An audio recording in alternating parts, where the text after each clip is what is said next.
Aku udah tambahkan untuk total order maupun total produk sama seperti tadi, sama seperti total amount. Hanya kita sesuaikan saja. Kalau untuk order nanti kita ambil HTML objek yang order, kemudian total produk kita ambil HTML yang produk seperti itu. Bisa tetap di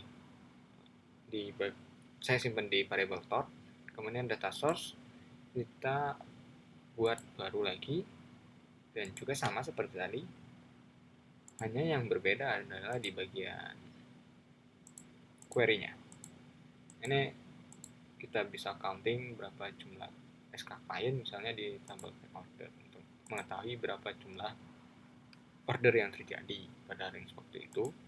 Kemudian ini untuk melihat berapa jumlah produk yang terjual, kita juga bisa melakukan sum dari jumlah produk yang dijual dari quantity maksud saya yang ada di back order di range waktu itu. Maka kita akan dapatkan data seperti ini. Jadi kita dapatkan, oke, saya kelupaan nampaknya tadi total amount-nya masih total amount semua. Kita bisa edit di bagian komponennya, kemudian total order masuk ke bagian advanced properties, kemudian kita ubah total amount dengan total order, lalu total produk juga kita ubah dengan total produk. Oke. Nah, sekarang kita sudah dapatkan dashboard seperti ini, tinggal satu lagi tabel di sini.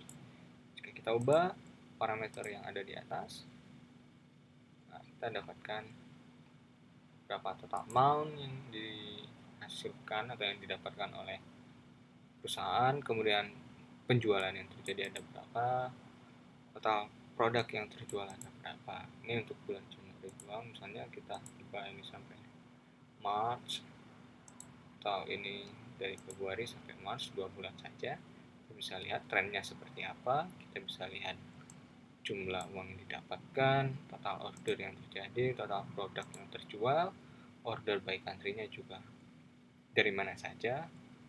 Dan terakhir nanti kita akan tambahkan di sini adalah 10 produk terlaris di range waktu ini itu apa saja. Oke, kita akan mulai dengan menambahkan tabel komponen. Oke, ini dia tabel komponen. Tabel komponen bisa kita namai dengan top 10. Listennya kita akan listen terhadap start date dan end date. Kita akan listen perubahan terhadap start date dan end date. Kemudian parameternya ada dua, berarti ada start date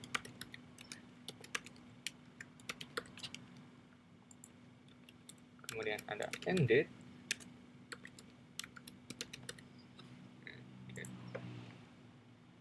Column headers, column type, kemudian data source, HTML object, sebelumnya top 10. Oke. Top 10 data source kita belum buat, kita tambahkan data source. Oke, data source-nya kita akan gunakan lagi SQL over JNDI. Kita duplicate saja yang ini.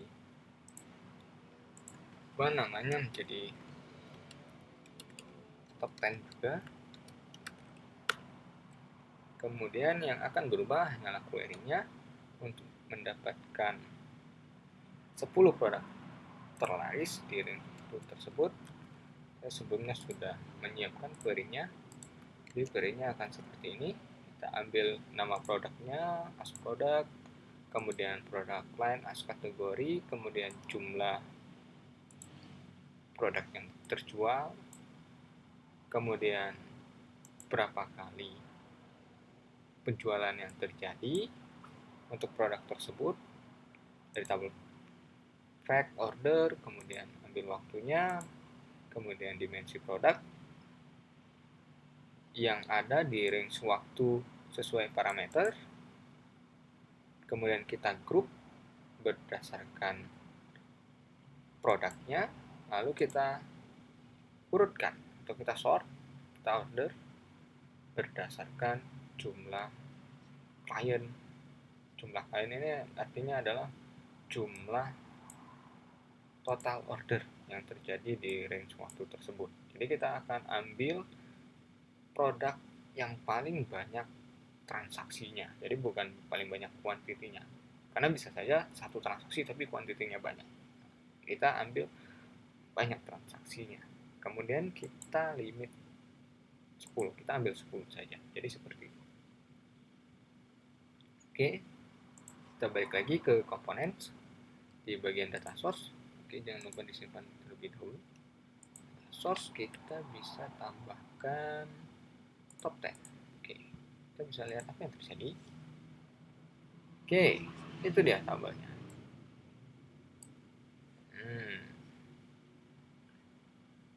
Kategori, quantity, total order dan sebagainya. Kita tidak ingin menampilkannya bagian source kemudian tabel seperti ini. Kita ingin tabel yang sederhana saja.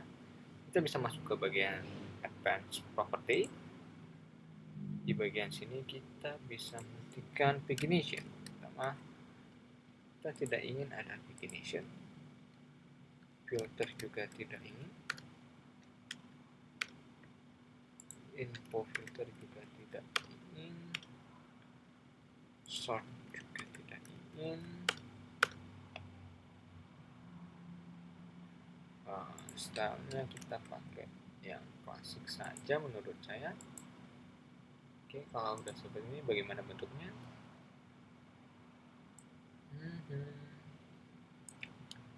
Bad.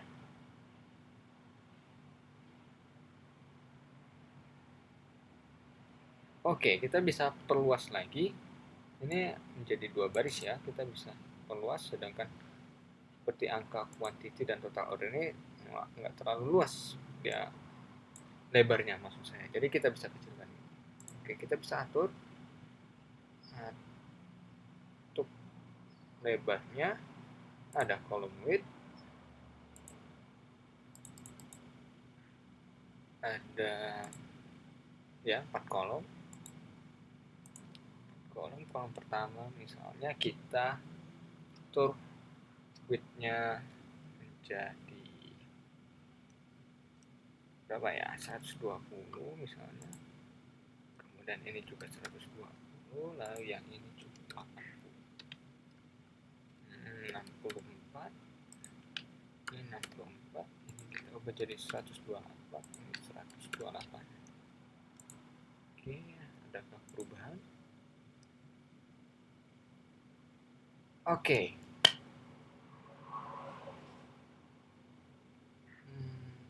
Mungkin masih bisa kita atur lagi. Ini 48 saja. 48, kemudian ini bisa kita tambah jadi 160. 160. Oke.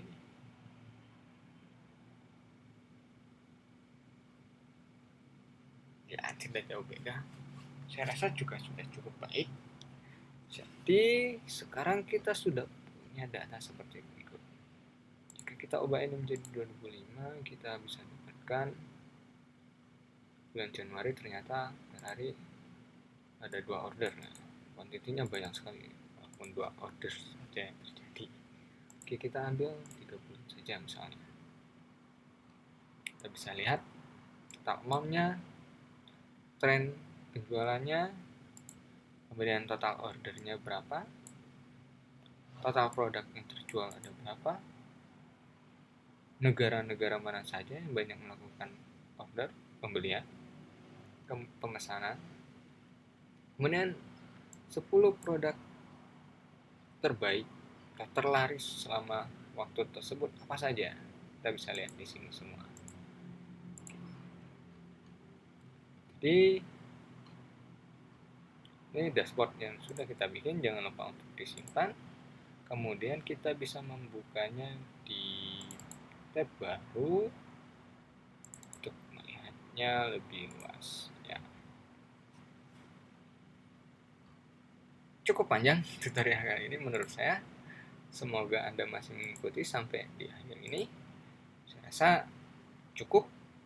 kita sudah bisa membuat dashboard dari data yang sebelumnya sudah rekan-rekan saya import ke dalam BI ini. Dengan dashboard ini, nantinya diharapkan kita lebih mudah untuk memahami apa yang terjadi atau menarik kesimpulan apa yang bisa kita ambil dari data-data yang banyak. Sekian dari saya. Terima kasih atas perhatiannya. Assalamualaikum warahmatullahi wabarakatuh.